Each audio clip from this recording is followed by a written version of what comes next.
ہمیں بہت فخر ہو رہا ہے کہ وہ ہمارے دیش کے لیے انہوں نے اپنی جان قربان کی. تو وہ ادھر سے ہی ہائی اسکول کرماڑا سے انہوں نے 1 سے 8 تک پڑھائی جاری رکھی.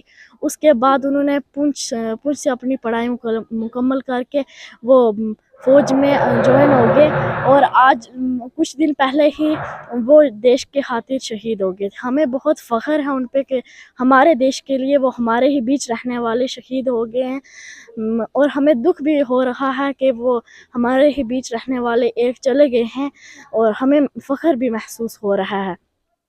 ہم اللہ سے یہی دعا کریں گے ہم بھی بڑے ہو کے ان کے عبد المجید صاحب کے نقش قدم پر چلیں. سر، ایک شاعر نے کہا ہے نا، مقدر جن کے اونچے اونچے ان کے بخت ہوتے ہیں، زمانہ میں انہی کے امتحان بھی سخت ہوتے ہیں.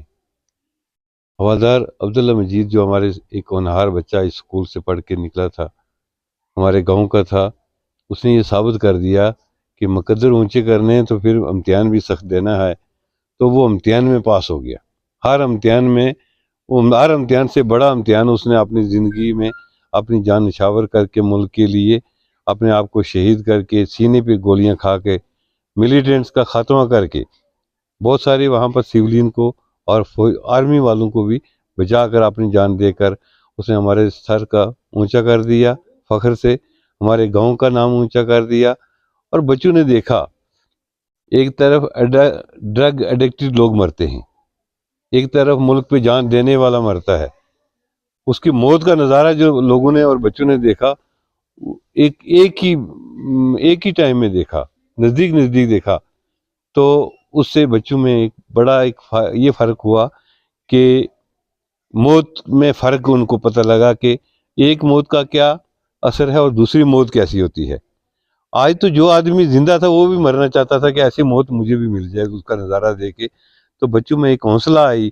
اور یہ میرے تقریباً جو ہے بڑی کلاسز کے بچے جو جوان بچے ہیں، وہ تو سارے مجھ سے کہتے ہیں سر ہم بھی فوج میں جائیں گے اور ہم بھی عبد المجید بنیں گے.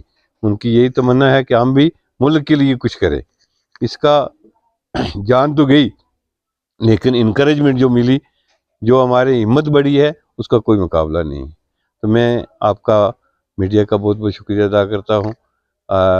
ہمارے ساتھ شہید کے والد جو ہے رشید صاحب بھی یہاں پر تھے. بچوں نے بہت اچھا پروگرام کیا. اس میں آپ نے دیکھا ہوگا کہ بچوں نے بڑے اچھے دیسی پریمی کے گیت بھی گائے اور ان کو پھول ارپن کیے، ان کی روح کے لیے دعائیں بھی کی. اور ہم ہمیشہ ڈیلی ہم کوشش کریں گے کہ ڈیلی پریئر میں ان کو یاد کیا جائے. تو میری آپ کے ذریعے ایڈمنسٹریشن سے ریکویسٹ ہوگی کہ جیسے ہمارے چودھری فضل صاحب نے بھی کہا ہے کہ یہاں پر ان کی یادگار بننی چاہیے اور اس اسکول کا نام جو ہے وہ حوالدار عبد المجید شہید کے نام پر ہونا چاہیے.